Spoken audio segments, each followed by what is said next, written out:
The new arrival. Mira Chen stood frozen at the entrance to the grand atrium of the Galactic Institute of Advanced Sciences, her admission letter clutched tightly in her trembling hand. The cavernous space before her teemed with hundreds of alien species from across the known universe, floating orbs of energy, crystalline entities that refracted light in dazzling patterns, tentacled beings that seemed to move in impossible directions, and countless other forms she couldn't even begin to classify. 3 months ago, she'd been an ordinary engineering student in New Shanghai.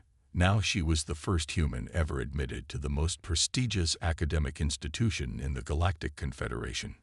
The pressure of representing her entire species weighed heavily on her shoulders. Identification and species classification, please, chirped a hovering drone, its scanners already sweeping over her body. Mira Chen, human, Earth.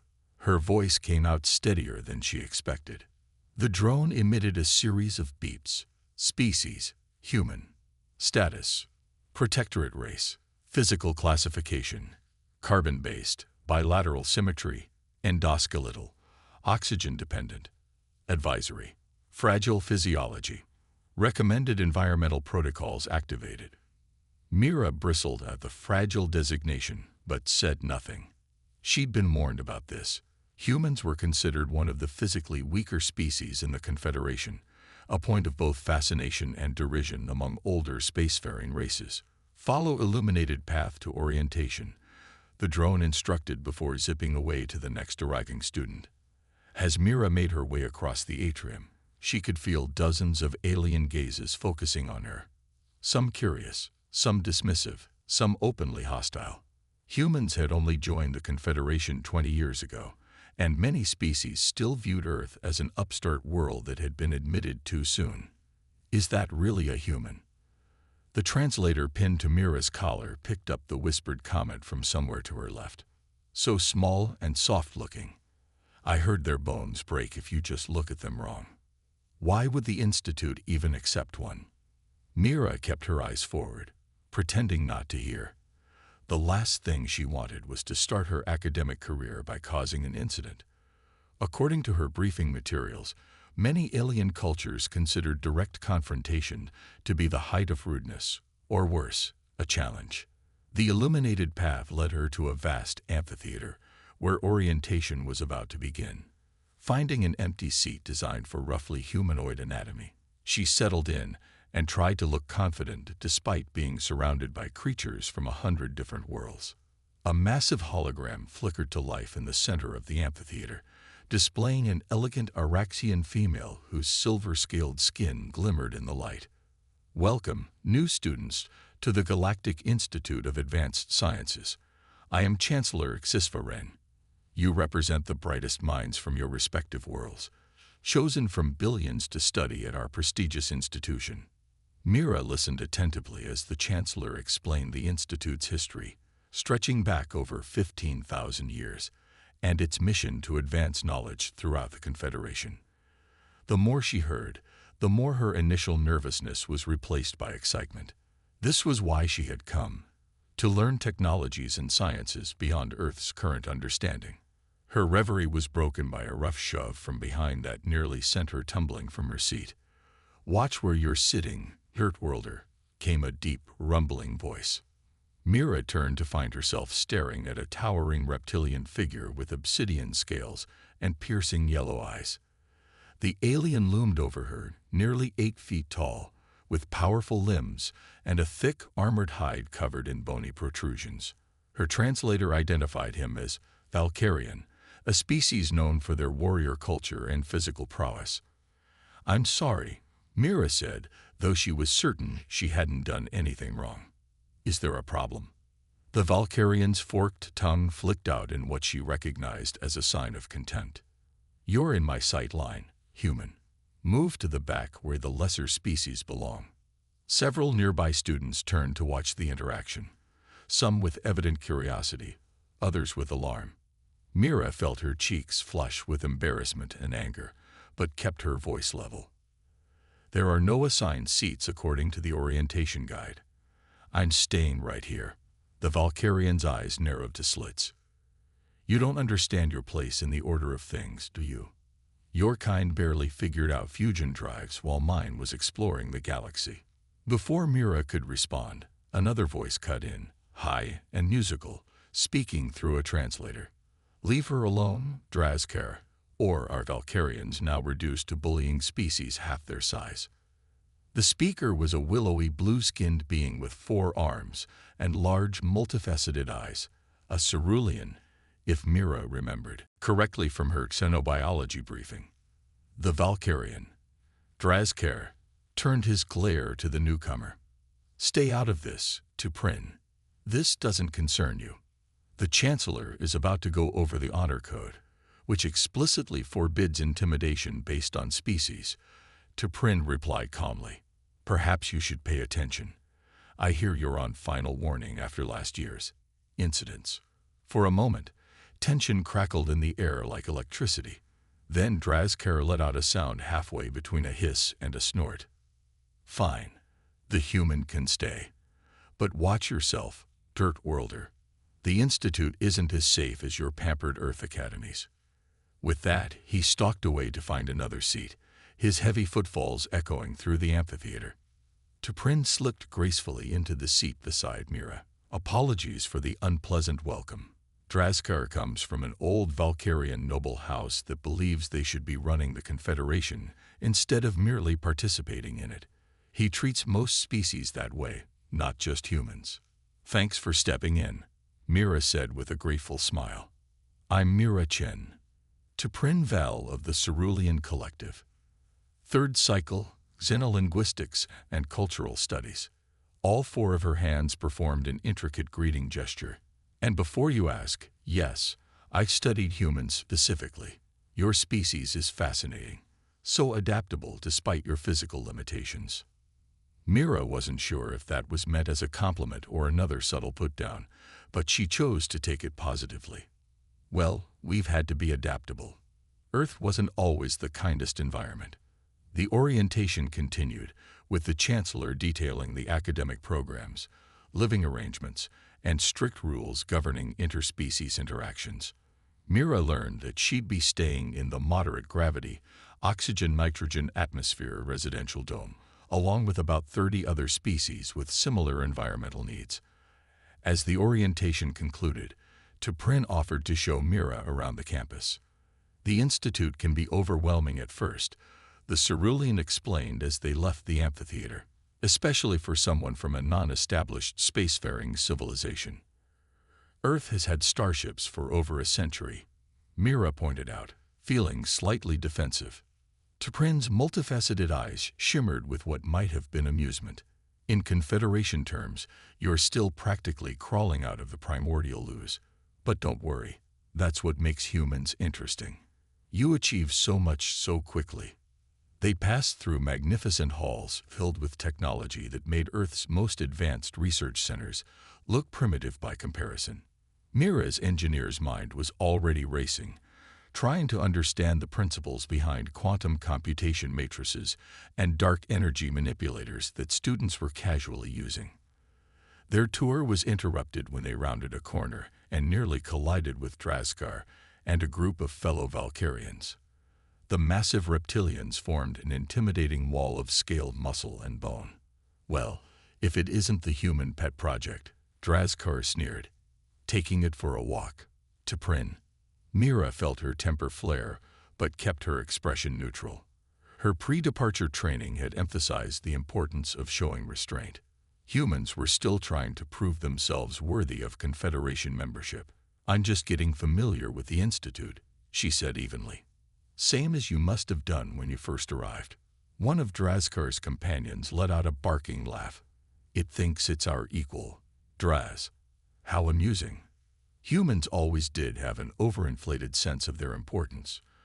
Drazkar said, a single Valkyrian warrior could conquer half your planet before breakfast.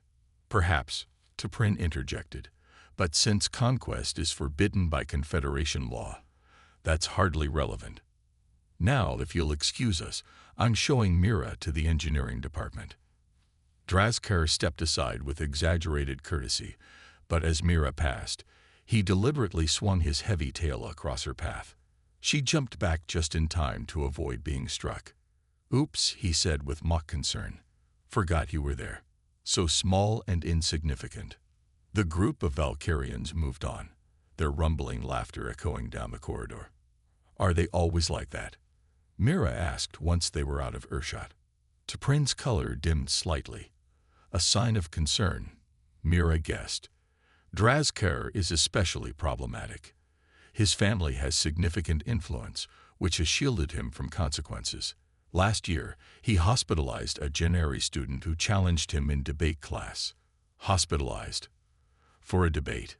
Valkyrians take perceived insults to their intelligence very seriously, more seriously than insults to their strength. Actually, which is saying something. Mira absorbed this information with growing unease. She'd known that attending the institute would be challenging, but she hadn't expected to make an enemy within her first hour. The rest of the tour proceeded without incident, and T'Prin eventually led her to the residential dome where she would be living. Her quarters were small but comfortable, specially calibrated for human physiological needs. The nutrition dispensers are programmed with Earth cuisine, T'Prin explained, pointing to a device on the wall. "Though I've heard the taste simulation leaves something to be desired. I brought some real spices," Mira said, patting her luggage. "I wasn't about to live on bland food for 3 years." T'Prin's translator laughed, somehow capturing the musical quality of the cerulean's actual vocalization. Adaptability. "Like I said, that's what makes humans interesting." After T'Prin departed, Mira unpacked her few personal belongings. Among them was a small hologram of her family back in New Shanghai and a polished stone her grandfather had given her before she left Earth. "Remember, Mira," he had said, pressing the river-smooth stone into her palm. "Humans may be younger and physically weaker than many species out there, but we've survived on a world that tried to kill us every day for millions of years. That counts for something." She placed the stone on her desk, a tactile reminder of home and her grandfather's words. That night, lying in her bed and staring up at the unfamiliar stars visible through her dome window, Mira whispered to herself, "Day 1 at the Galactic Institute. Made 1 friend and 1 enemy. Could be worse." She had no idea just how much worse things would get, or how her actions would challenge the entire Confederation's perception of humanity. Rising tensions. The first month at the Galactic Institute passed in a blur of overwhelming new experiences for Mira. Each day brought fresh wonders. Lectures on theoretical physics that made Earth's understanding seem elementary, practical workshops using technology centuries beyond her world's capabilities, and endless interactions with students from civilizations she'd never even heard of before arriving. Her primary focus was the Advanced Engineering program, specializing in propulsion systems. Humans had only recently developed rudimentary faster-than-light travel, and the opportunity to study truly advanced drive systems was what had drawn her to the Institute in the first place. "Your species has a peculiar approach to engineering," commented Professor Zolvex, a gaseous entity contained within an intricate mechanical shell, after reviewing Mira's first project. "You rely heavily on redundant systems and contingency planning. Most established spacefaring races pursue efficiency above all else. Earth vehicles have to function in extreme environments, with limited maintenance options," Mira explained. "When your ship is light years from help, you need backup systems for your backup systems." The professor's shell emitted a series of lights that her translator interpreted as thoughtful consideration. An interesting perspective. Perhaps there is something to be learned from younger species after all. Such moments kept Mira going through the challenges of being the only human at the Institute. While many students and faculty treated her with respect, or at least polite curiosity, others made no attempt to hide their disdain for her primitive species. Chief among these was Drazkar, whose harassment had escalated from snide comments to more deliberate intimidation. He seemed to take personal offense at her very presence, going out of his way to cross paths with her and make her life difficult. In the Institute's vast library, Mira sat at a data terminal, absorbed in research for her propulsion systems project. The library housed knowledge from thousands of worlds, most of it inaccessible to Earth, a treasure trove she was determined to mine thoroughly during her time here. She was so focused that she didn't notice the approaching figure until a large, scaled hand slammed down on the terminal, cutting off her access. Using resources that are wasted on you, human. Drazkar loomed over her, his yellow eyes narrowed to slits. Mira took a deep breath before responding. I have the same right to be here as any student, Drazkar. Rights. He spat the word like a curse. Your kind was granted Confederation membership out of pity, not merit. You should be grateful we even allow you off your little blue planet. Several nearby students were watching now, some with concern, others with evident amusement at her predicament. I earned my place here, Mira said, keeping her voice level despite the anger building inside her, just like you had to earn yours. Drazkar's scales darkened, a sign of rising agitation in Valkyrians. You think your acceptance was based on merit? How naive. The Confederation has a diversity initiative for primitive species. You're here as a political gesture, nothing more.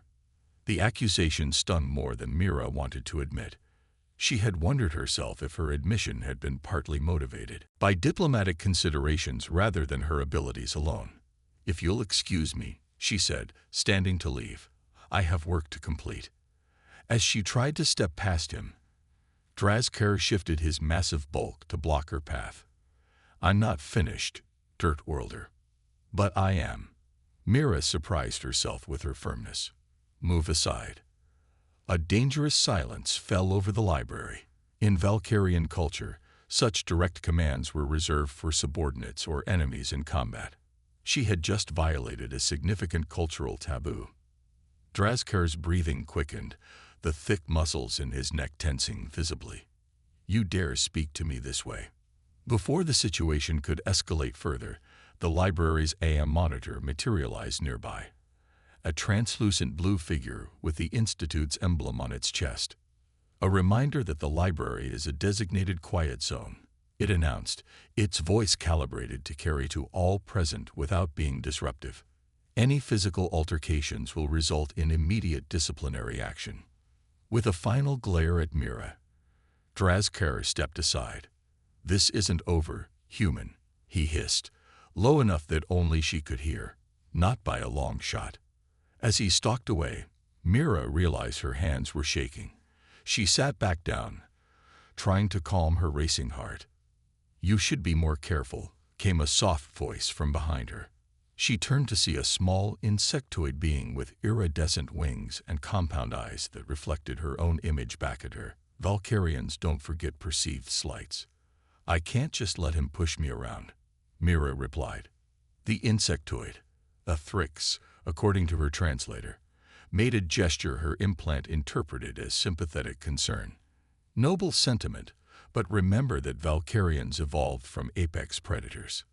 Their response to challenges, disproportionate by most species standards. Later that day, Mira met with T'Prin in one of the Institute's recreation domes, a magnificent artificial environment designed to simulate a cerulean forest with bioluminescent flora and gravity set slightly lower than Earth standard. I've been researching Valkyrian culture, Mira said as they walked along a winding path between towering blue bark trees, trying to understand why Drazkar seems to hate humans specifically. T'Prin's forearms moved in a pattern indicating thoughtfulness. It's not just humans. Valkyrians have troubled relationships with several younger species. But with humans, there's specific historical context. Historical? We've only had contact with the Confederation for 20 years. Yes, but before official contact, Valkyrian scout ships observed Earth for decades. There were divided opinions about your species. Some admired your tenacity and rapid technological advancement. Others, primarily the traditionalist houses, like Drazkar's, saw humans as dangerous upstarts who would destabilize the established order. That seems excessive for a species they'd never even met, Mira noted. T'Prin's eye facets shimmered. There was a classified incident about 40 Earth years ago. A Valkyrian scouting vessel experienced technical difficulties and was detected by your military aircraft. Rather than risk capture or exposure of advanced technology, the Valkyrian captain chose to destroy his own ship. Mira stopped walking. Wait, you're talking about the Siberian event. The unexplained explosion that was classified as a meteorite impact. The same. 3 crew members died, including the captain's bondbrother. The captain was from House Care. Drazkar's family, Mira realized, the pieces falling into place. His uncle, specifically. Valkyrians have long memories and take blood debts seriously, even when no actual combat was involved. The captain maintained until his death that human defense systems had fired upon their vessel, forcing the self-destruct. But that's not what happened. Perhaps not, but it's what Drazkar has been raised to believe. The humans killed his family members and then were rewarded with Confederation membership. This revelation put his hostility in a new light. It didn't excuse his behavior, but it helped explain the personal nature of his antagonism. What should I do? Mira asked. I can't transfer out of his classes, and I can't spend 3 years avoiding him. Prin's color shifted to a deeper blue, a sign of concern. Continue as you have been. Respectful but firm. The Institute prohibits physical violence, so the worst he can do is verbal harassment. But Prin was wrong about that, as Mira would soon discover. The next day in Applied Subspace Theory, one of several classes she shared with Drazkar, the professor announced a practical exercise requiring paired work. I will assign partners based on complementary skill sets, the professor stated, proceeding to list names. When Mira heard her name paired with Drazkar's, her stomach dropped. She glanced across the chamber to where the Valkyrian sat, finding his yellow eyes already fixed on her with cold calculation. After class, she approached him reluctantly. We should establish a work schedule for the project. Drazkar looked down at her, his scaled face unreadable. Laboratory 7, midnight. Don't be late. Midnight. Why not regular hours? I've reserved specialized equipment that's only available after standard sessions, unless you're afraid to be alone with me, human. A challenging edge entered his voice. Mira knew she was being baited but refused to show weakness. I'll be there. And my name is Mira, not human. Later, Prin expressed concern when Mira mentioned the midnight lab session. That's highly irregular. Are you sure this is legitimate? The project is real, and we do need specialized equipment, Mira said, though doubt had begun to creep in. Besides, the labs are monitored. What's the worst that could happen? At precisely midnight, Mira arrived at Laboratory 7, one of the Institute's advanced practical workspaces equipped with subspace field generators and quantum manipulation tools. To her surprise, Drazkar was already there, calibrating equipment with unexpected precision. You came. He didn't look up from his work.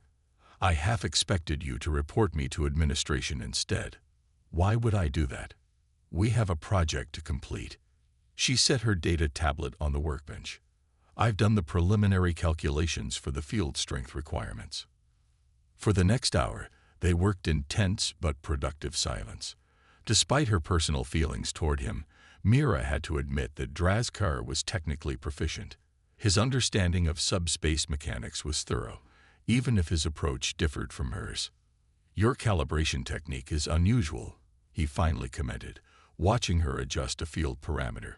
Where did you learn it? I developed it myself, Mira replied, surprised by his interest. Earth's subspace technology is still experimental, so we've had to improvise. Drazkar made a sound that might almost have been appreciative. Improvisation. The last resort of primitive species. And just like that, the brief moment of professional respect vanished. You know, Mira said, her patience finally wearing thin, I've tried to understand your cultural perspective. I've studied Valkyrian customs. I've been respectful despite your constant provocation. What exactly would it take for you to see me as a fellow sentient being rather than some inferior creature?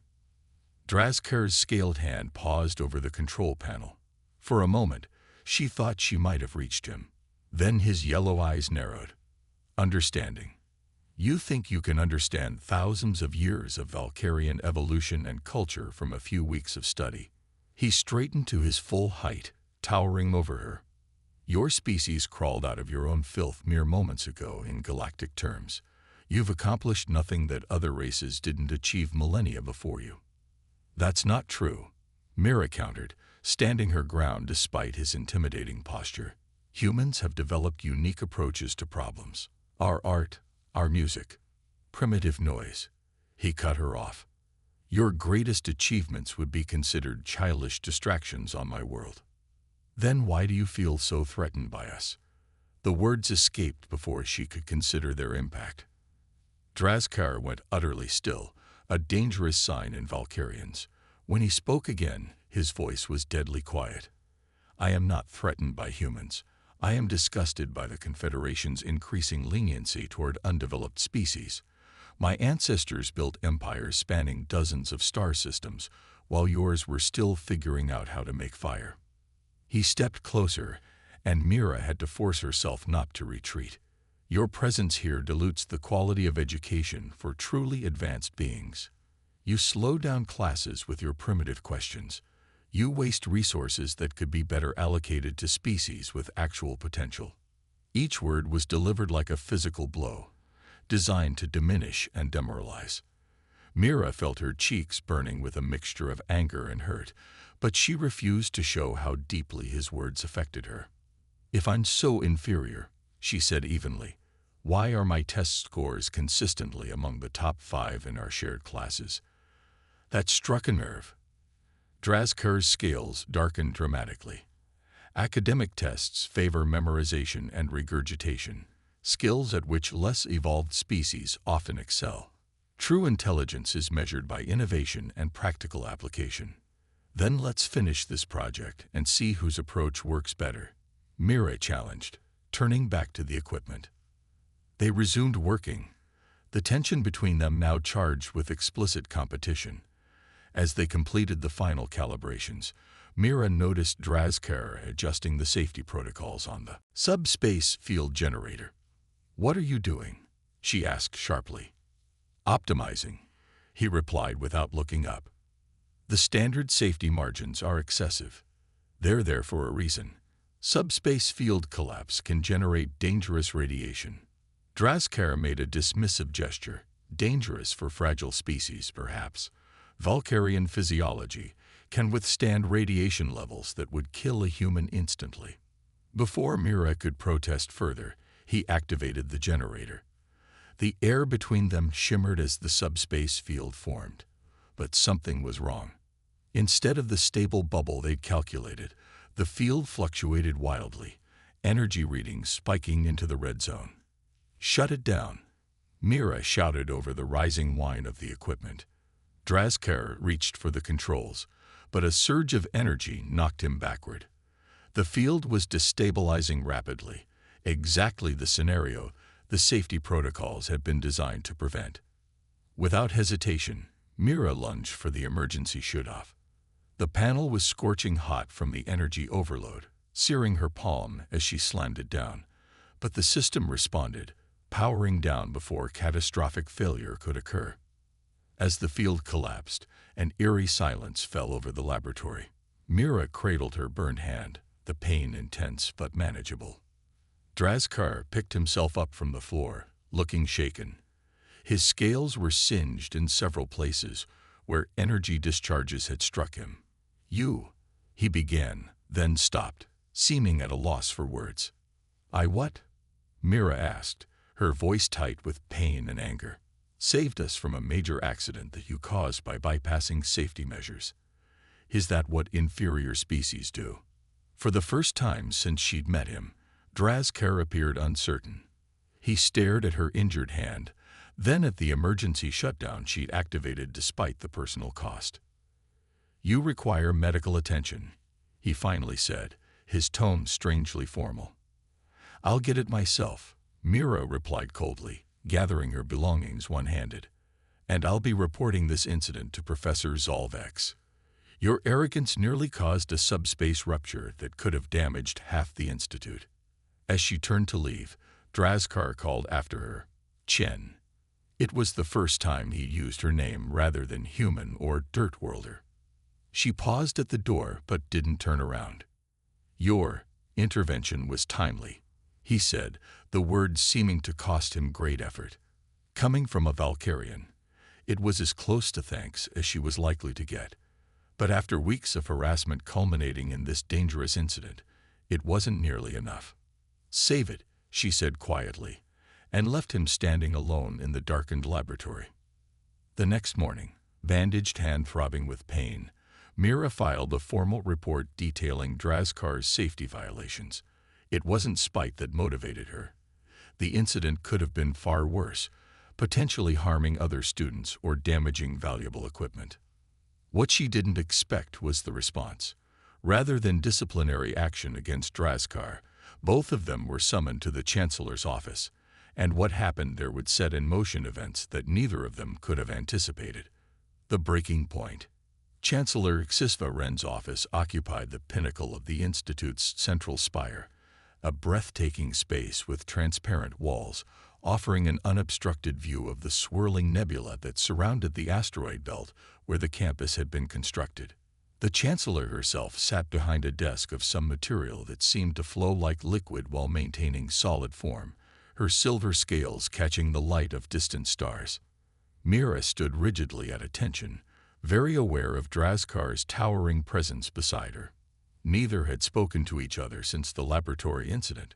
"I have reviewed your report, Student Chen," the Chancellor began, her translator rendering her sibilant speech into precise standard. "And I also reviewed the laboratory's security recordings. What I witnessed was troubling on multiple levels." Mira nodded. "Thank you for taking this seriously, Chancellor. The safety violations were certainly significant," Xisva Ren interjected, "but not my primary concern. What troubles me more is the ongoing pattern of antagonism between you two students." Drazkar shifted his weight, his armored tail scraping against the floor. "Chancellor, if I may explain." "You may not, Student Drazkar," the Chancellor cut him off sharply. "I am well aware of your family's standing in the Confederation and their contributions to the Institute.